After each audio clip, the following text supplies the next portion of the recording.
Alright, hey y'all, this is Paul C. Tiarina, nutritional therapist, lifestyle and performance coach with the SHT.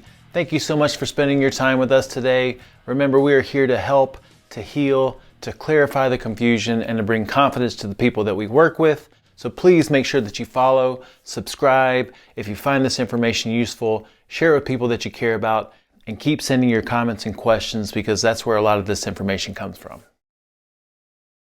All right, so today we're going to talk about low carb, why you may want to try it, and how to do it.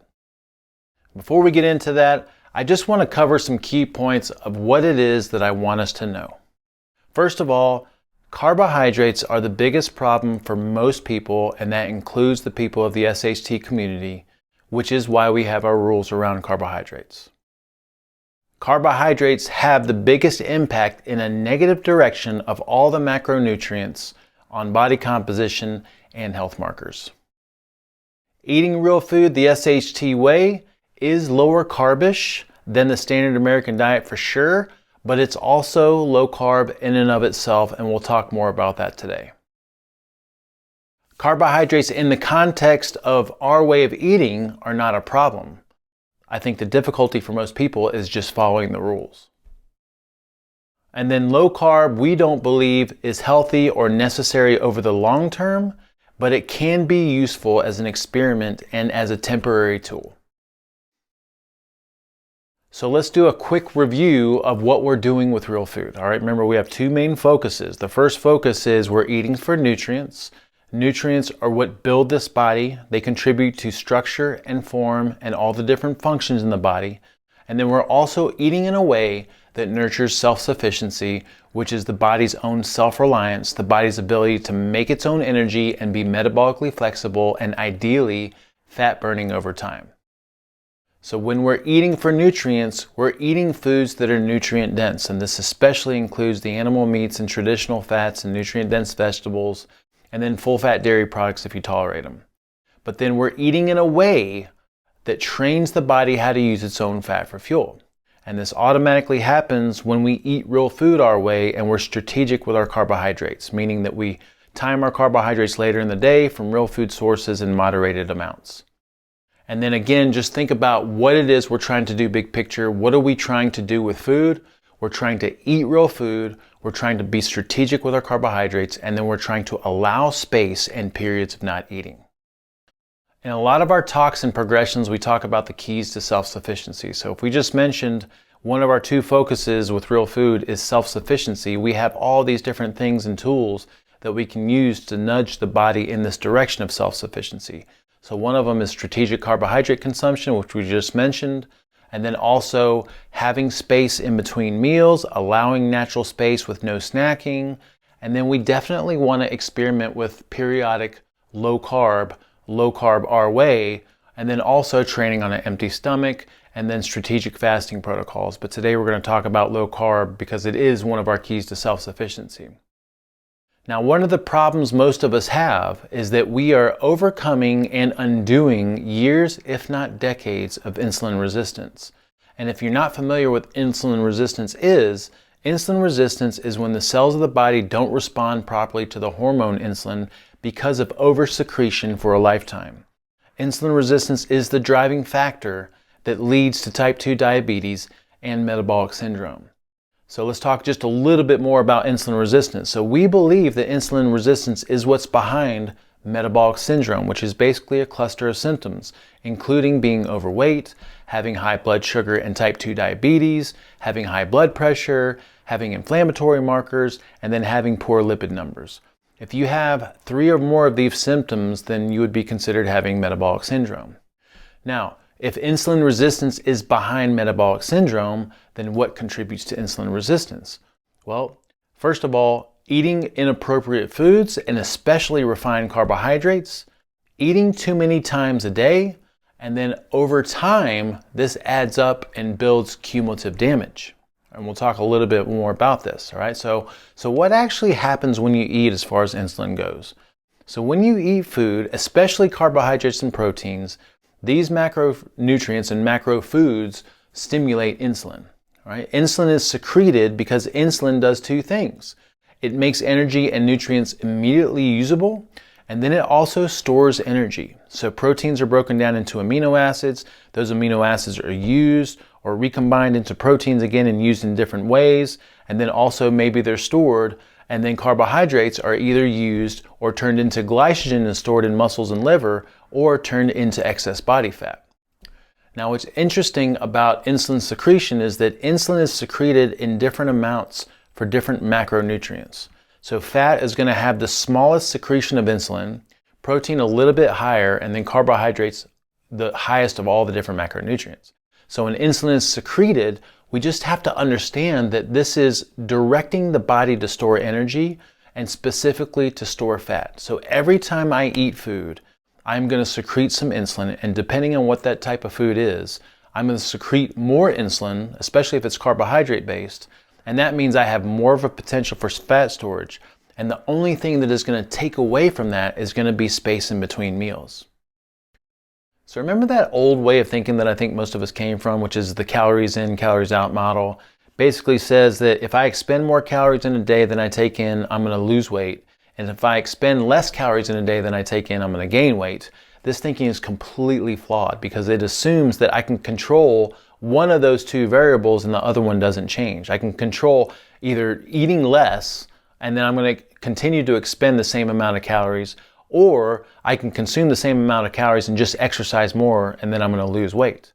So the reason this doesn't work is, first of all, it does not account for the type and source or quality of those calories. So there's a big difference between me eating meats and traditional fats and nutrient-dense vegetables, 2,000 calories of that versus 2,000 calories of refined carbohydrates. And it doesn't account for the fact that exercising does not impact total calories burned in a day. There's a minimal impact, but when I exercise, I am burning some calories, but then my body has to compensate by pulling back on some of its other resources. Reducing calories does not work. Calories in is not independent of calories out. The less calories I consume over time, the more my body reduces its expenditure over time because it has to. All right, so let's look back at that insulin resistance model now, knowing what we know about the impact of macronutrients on insulin secretion, with carbohydrates having that maximum secretion. Insulin resistance comes from the type of foods that we're eating, and for most people that means a lot of carbohydrates and a lot of refined carbohydrates, which means a really big secretion of insulin, which takes more time to dissipate from the bloodstream. The longer the insulin is in the bloodstream, the more that I'm contributing to fat storage. All right. Then you add to that what most people think is healthy, which is eating 5, 6, 7, 8 times a day. You have your main meals and you have snacks in between meals. The problem with that is that we're secreting insulin in higher frequencies and in higher amounts because of the type of foods that we're eating. And then you add that up over time, and this damage, it might be subtle, but it's cumulative. So it does take time for this thing to happen. And I think a really good way to look at this, a really good analogy, is an analogy that we pulled from Dr. Fung and his Complete Guide to Fasting and the Obesity Code, which is basically you have a refrigerator. That refrigerator represents glycogen stores in your liver. All right, so the glycogen stores is your storage form of glucose. And so in between meals, you can go into your liver glycogen and use that for energy. That's the way things are supposed to work, and that's the way they usually work, right? So just like with a refrigerator, my food is meant to go in and come out really easy. And then you can think of our fat stores as it being in these deep freezers. It's a little bit more difficult to access. I have to pull it out and let it thaw. All right, so every time I eat food, I'm putting some energy into my liver glycogen. I'm also putting a little bit of energy into my stored body fats. And then what's ideal is that my body understands how to tap into those deep freezers. Now that only happens from eating minimal carbohydrates or being strategic with your carbohydrates, and then also having space in between meals and fasting protocols, because that's when the body can actually dissipate a lot of that insulin that's in the bloodstream, and I can allow myself to tap into the fat stores that are in my deep freezers. That doesn't mean that I have to completely run out of food or liver glycogen. It means I have to train my body how to get used to doing that. And again, insulin is the biggest driver. So if I am reducing my carbohydrates and or being strategic with my carbohydrates, and if I have less frequency of meals, the likelihood of me tapping into my fat stores is bigger because I'm having less insulin secretion and less frequency of insulin secretion. So if we look at US sugar consumption back in the 1900s, you're looking at maybe 50 or 60 pounds per capita, which means per man, woman, and child per year.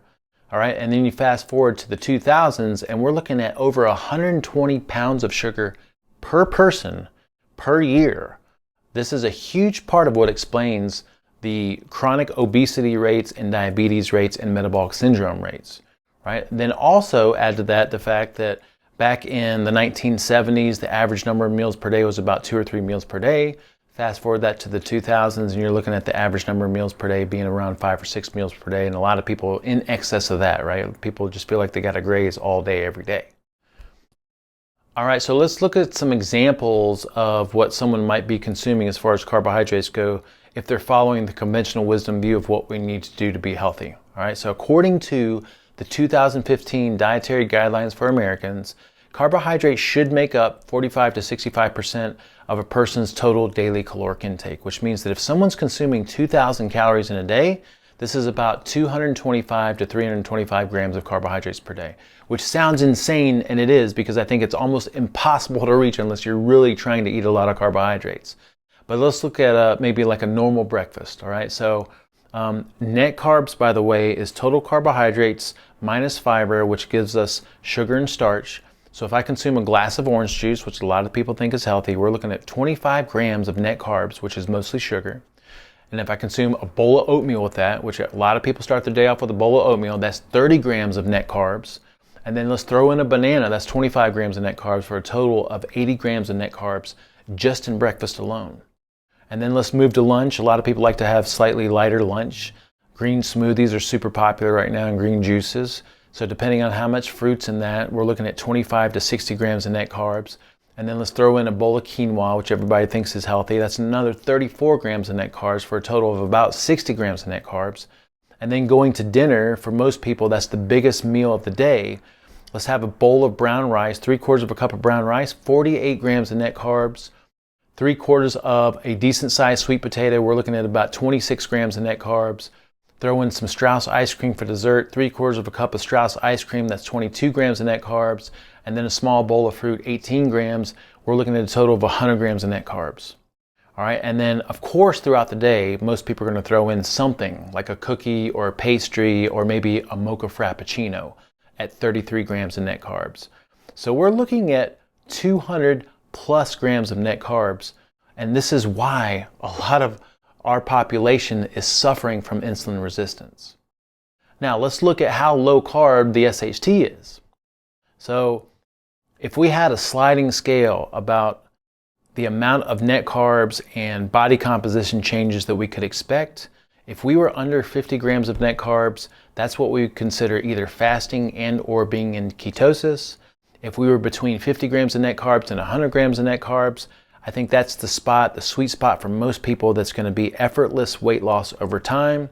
If I creep up to 100 grams of net carbs, up to 150 grams of net carbs, that's going to be something that's more maintenance based. And then anything over 150 grams of net carbs in a day is definitely going to be some fat gain. All right. So we measured out, some of our safe starches and some of our sweet stuff just to see how many net carbs were in it. A half a cup of white rice and sweet potato and white potato all equate to less than 25 grams of net carbs. If I have a bowl of frozen fruit, about a half a cup of frozen berries, we're looking at 7 grams of net carbs.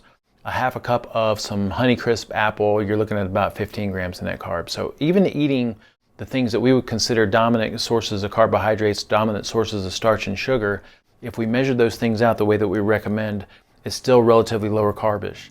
But let me show you an evening for myself and how many net carbs are in that. So most evenings, unless I'm going through like a low carb phase or some other experiment, I have about 3/4 of a cup of sweet potato, which is about 34 grams of net carbs. I have about 3/4 of a cup of fresh or frozen berries, which is about 10 grams of net carbs. And then I usually like to have a quarter to a half a bar of dark chocolate, some low sugar dark chocolate, which is about 16 grams of net carbs. Total all that together, and that's still only 60 grams of net carbs in a typical evening for me. All right. So I think what I'm trying to say here is that when you eat real food and when you're strategic with your carbohydrates, the way that we recommend, you're still low carb according to most methodologies out there. All right, so what is low carb to us? What is low carb to the SHT? If we just said that we're already low carb compared to the standard American diet, and even within the real food realm, we are lower carb-ish, what if we actually want to go low carb?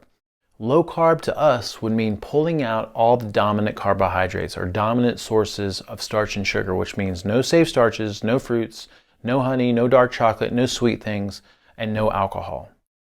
We want this to be very intuitive, so we're not going to weigh and measure anything, right? So we're just pulling out those dominant carbohydrates, and that means that we can eat as much animal meats, traditional fats, and nutrient-dense vegetables as we want, because those foods tend to be auto-satiating and auto-appetite regulating because they're so nutrient-dense. And then we just want to bounce in and out of low carb as much as we feel comfortable, all right? So if I'm looking at maybe this week, I'm going to try as many attempts at low carb as I can. I'm going to get up my first day, and my goal is to make it to bed without having dominant carbohydrates. Right? And if I make it to bed, then I've had one successful day of low carb, and then I want to try to do that again the next day. And within 2 or 3 days, I think most of us should notice something. We should notice if this feels like it's something that works for us or not. All right, so after 2 or 3 days, maybe I feel like I got a break, and I need to fall back and have a little bit of fruit or a little bit of dark chocolate with some honey. That's perfectly fine. Then I want to get up again the next day, and maybe I make it 3 or 4 days. Maybe I make it 4 or 5 days my next stint, right? So some of this is going to be an experimental process. Some of it's going to be going through an adaptation process where we feel kind of off, and then we're trying to push ourselves a little bit more. And it's all good because we want to have fun with it. And if pulling out all sources of carbohydrates seems like it's too difficult in the beginning, maybe your first attempt is something that's lower carb than what you're doing right now. So I mentioned before, a typical evening when I'm having my carbohydrates, 3/4 of a cup of sweet potato, 3/4 of a cup of fresh or frozen fruit, and then half a bar of dark chocolate with some honey. Maybe for me, I'm pulling out my sweet potato and my fruit, but I'm still having a little bit of dark chocolate and honey. That's lower carb than what I was doing before, and I should notice some kind of change from that, right? So maybe I do that for a little bit before getting into something that looks low carb, our version, okay? So, and just keep in mind, we're trying to be easy and have some fun with this and not make this too neurotic or too stressful. All right, we want to bounce in and out of things as we feel comfortable, but we definitely want to experiment. So remember why we want to experiment with low carb. Well, we already went through this whole discussion around insulin resistance. So we want to shock the body into self-sufficiency, self-reliance, metabolic flexibility, and fat burning, because we're undoing years, if not decades, of being freaking carbivores and insulin resistance. And so this is one of the ways that we can undo that damage. We also want to prove to ourselves that we can do this. We want to prove to ourselves that we can go through periods of time without having dominant sources of carbohydrates, because that will equate to freedom over time. The more that I can go without things that I feel like I can't go without, the more freedom I'm going to experience, because the more that I understand, in this specific situation, carbohydrates don't rule my life anymore. I know that I can go through periods of not having them. And then we also definitely want to see what works for us. We got to experiment. So maybe for some of us, going through some low carb days is going to be the best thing that ever happened to us. We're going to notice some weight loss. We're going to feel really good. For some of us, it's going to be a miserable experience, and it's all good. We want that feedback, all right? So we have some tips on how to go low carb. This will be like some bonus download information. Most of this we should be doing already if we're eating real food and we're taking the supplements that we recommend for healing and recovery and anti-inflammation. But just as a bonus, we'll have that available as a download. All right, so let's review what it is that we need to know from this information, aside from understanding how to do low carb our way. All right, first of all, carbohydrates are the biggest problem for most people, including the people of the SHT, which is why we have our rules around carbohydrates. Carbohydrates are going to have the biggest impact in a negative direction of all the different macronutrients we can consume on body composition and on health markers. Eating real food the SHT way is going to be lower carbish, definitely lower carbish than the standard American diet, and even within the real food realm, we're low carb. But it's still useful to go through periods of low carb just to see what works for us and to see how it feels. All right, carbohydrates in the context of our way of eating is not a problem, so I don't want this discussion to make us carb phobic, but it does mean that we want to follow the rules when we are eating carbohydrates, and then we also want to go through periods of trying to do low carb our way. All right, and then low carb, we believe, is not healthy or necessary over the long term, but it can be useful as a temporary experiment and as a temporary tool. Now, if you'd like to enhance your learning, a couple of really good books are Dr. Fung's Complete Guide to Fasting and also Dr. Fung's Obesity Code. I've read both of them several times and they're freaking awesome. And it will confirm a lot of information that we talked about today. All right. So again, that was our version of low carb, why you may want to try it and how to do it. Good luck. Let us know if you have any questions. We are here to support you. Thank you so much for spending your time with us today. Remember, we are on a mission to empower the planet with our unique message. And if you want to support us, I think the best thing that you can do is take this information, put it into practice, and be a living example for other people to follow.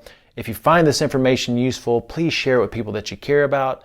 And if you'd like to take your support to another level, a little bit really does go a long way. You can visit empowertheplanet.com and see all kinds of different ways that you can contribute. All right. Thank you guys so much.